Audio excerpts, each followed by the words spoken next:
Hi guys, I'm today back with chapter 9. I'm happy to see you again, and yeah,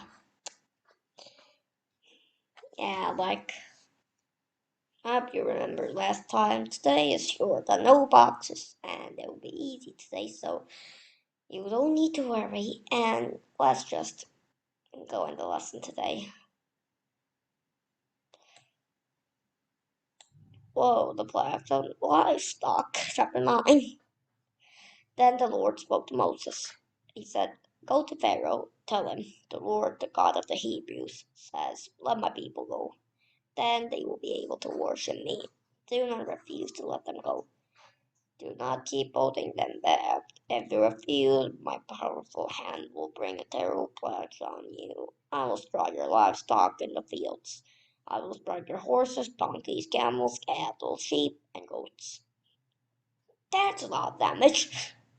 But I will treat Israel's livestock differently from yours. No animal that belongs to the people of Israel will die.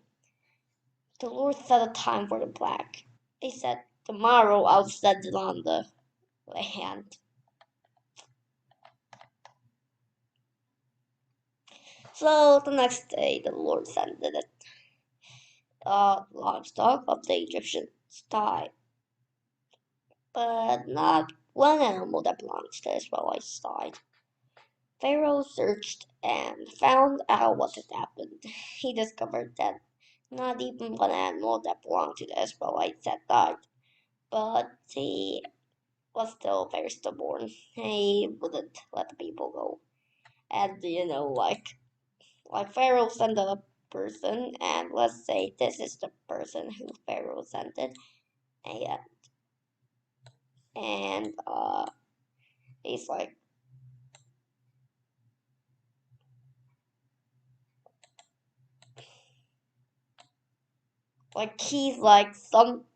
he's feeling weird because all of his like all of his cattle all of the all of the cattle are barbecues, but Israelites started eating better than anyone. So yeah, so the Israelites cattle are eating, and the other cattle are barbecued. I mean, chopped away. Like that's one of the animal disease, and all the animals are meat, raw meat, like sheep meat, and Israelites are not. The plague of boils. That's kind of weird. I have a bad feeling about this. Then the Lord spoke to Moses and Aaron. He said, "Take handfuls of ashes from the furnace." As Moses tossed them into the air in front of Pharaoh, the ashes will turn into fine dust over the whole land of Egypt. Then painful boils will break out on people and animals all over the land. It's like this. Whoo, whoo, whoo. It's like a automatic bomb.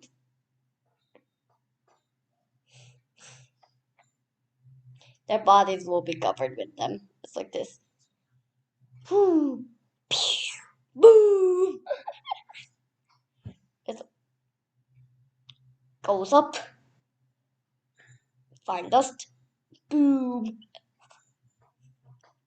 So Moses and Aaron took the ashes from the furnace and stood in front of Pharaoh. Moses tossed them into the air. Then boils broke out on people and animals like pew, pew. The bodies of all the Egyptians were covered with boils the Egyptians couldn't stand in front of Moses because of the boils that were all over them. Like it's like this. Oh, help me! But I want to stand in front of him, but ow! That's why, yeah. But the Lord made Pharaoh stubborn again. Pharaoh wouldn't listen to Moses and Aaron. Just as the Lord had said to Moses, the plague of hail. This is the most awkward thing, actually, hail's crazy. The hail, is hail crazy. Hail crazy. The plague of hail. Hail crazy. Then the Lord spoke to Moses. He said, "Get up early in the morning, go to Pharaoh, and say to him, the Lord, the God of the Hebrews, says, let my people go, and they will be able to worship me if you don't let them go out in the full force of my pledges against you this time. They will strike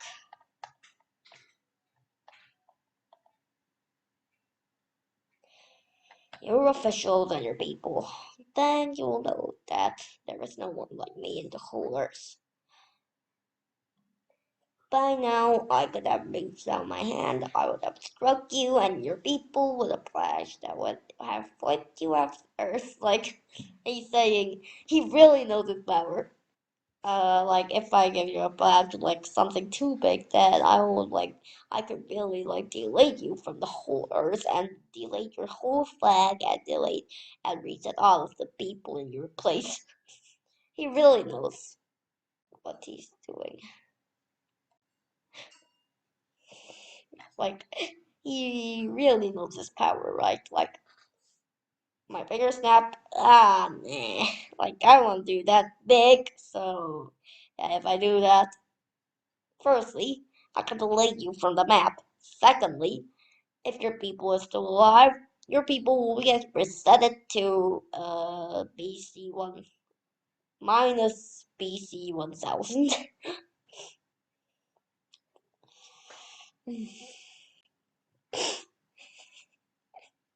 Right, I had a special reason for making you king. I decided to show my power. I wanted my name to become known everywhere on earth. But you are still against my people. You will not let them go. So at this time tomorrow, I'll send the worst hailstorm ever to flood Egypt in its entire story. History. Give an order to bring your livestock inside to a safe place. Bring in everything that is outside. The hail will fall on the people, on all the people and animals that are left outside. They will die. The officials of Pharaoh, who had respect for what the Lord had said, obeyed him. They hurried to bring their slaves and their livestock inside. They really wanted their slaves. But others didn't pay attention to what the Lord had said. Really stubborn, right? They left their slaves and livestock outside. That's fair. Pharaoh and his stubborn officials. You could just make a story about that, like Pharaoh and his stubborn officials.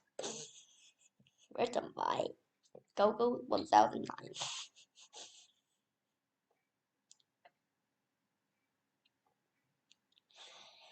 Then the Lord spoke to Moses. He said, "Reach out your hand toward the sky. Then hail will fall over Egypt. It will beat down on people and animals. It will destroy everything growing in the fields of Egypt." Moses reached out his hand, walking stick toward the sky, and the Lord set thunder and hail. Lightning flashed down to the ground. The Lord rained hail on the ground of Egypt. Hail fell and lightning flashed back and forth. It was the worst storm in Egypt's entire history. Hail struck everything in the fields all over Egypt. It fell on people and animals alike. It beat down everything growing in the fields. It tore all the leaves of the trees. The only place it didn't hail was the area of Goshen. Of course, it was Goshen. Why not? Israelites safe there. That's where the people of Israel were. The whole family. the whole important 12 families. Is it 12? Okay. All 13. The whole 13 family, like the 13 sons and the 13, 12 sons and one daughter, and the father and the mother, and the two, yeah. Then Pharaoh sent for Moses and Aaron. This time I've sinned, he said to them. The Lord has done what is right. I and my people have done what is wrong. Pray to the Lord, because we haven't enough under the nail. I'll let you and your people go. You don't have to stay here any longer, Moses replied. When I've left the city, I'll lift up my hands and pray to the Lord.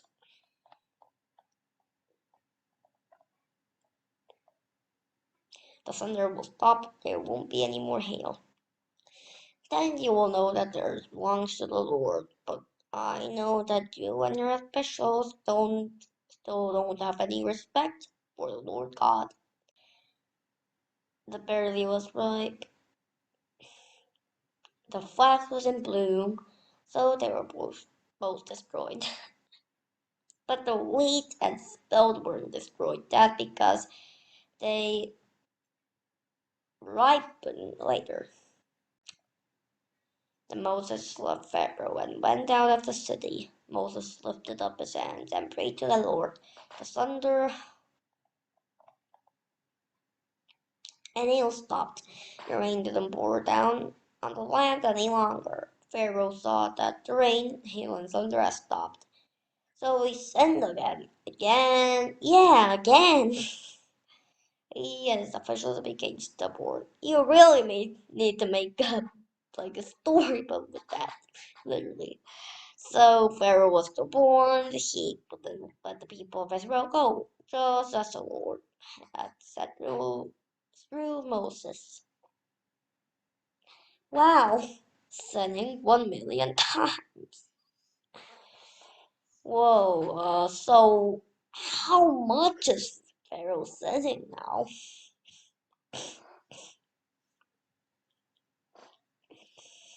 He said that the frogs, okay, fine. Gnats, okay, fine. Flies, okay, fine. Just go. Number 4, number 5. That's the 5th time I remember as.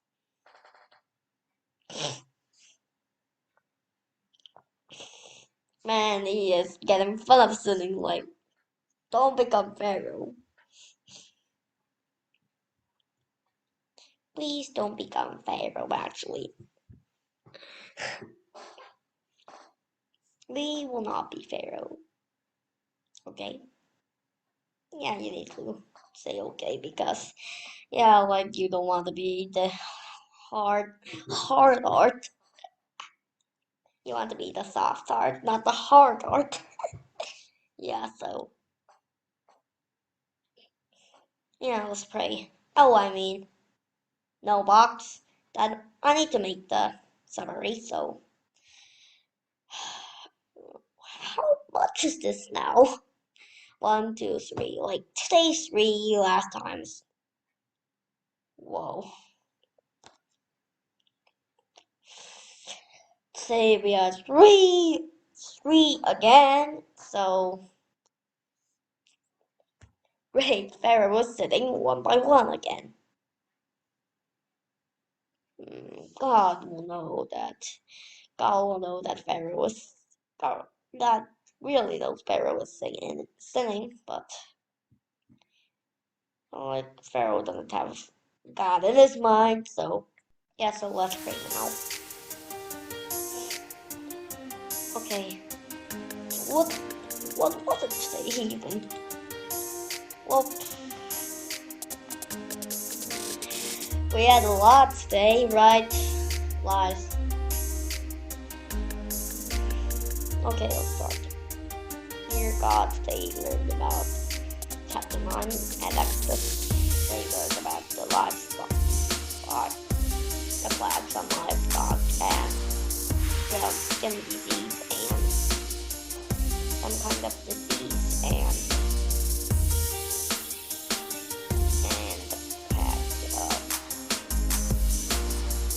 a lot more today. So they learned Pharaoh has totally no God. He has totally no respect for God, but he just said, okay, go, and that's what happened. So after all, after Exodus is finished, we will still be with you and save the blood lessons.